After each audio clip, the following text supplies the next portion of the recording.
The boy who refused to give up. In a small village in Uganda, there lived a poor boy named Daniel.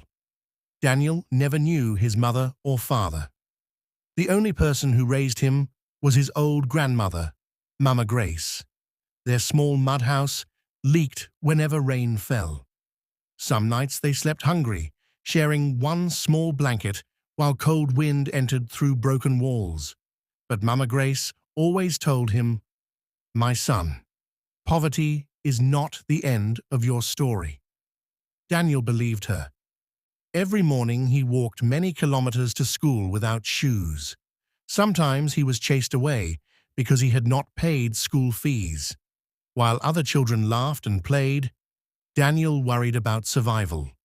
After school he worked hard doing small jobs, carrying water, digging gardens, cleaning rental houses, washing clothes for neighbors.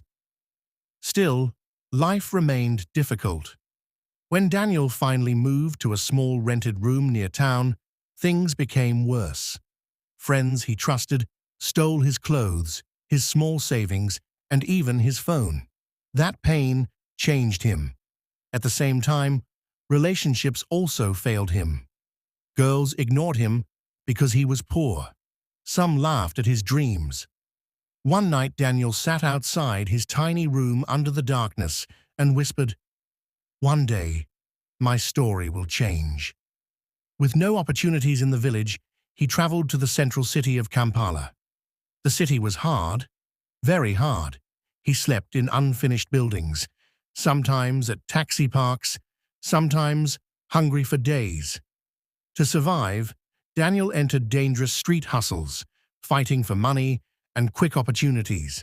Police arrested him many times. Sometimes he spent nights inside dirty, crowded cells, wondering if his life would ever improve. But every failure taught him something. Daniel started learning how money moved in the city, how people traded, how businesses grew, how connections worked, and how smart men survived.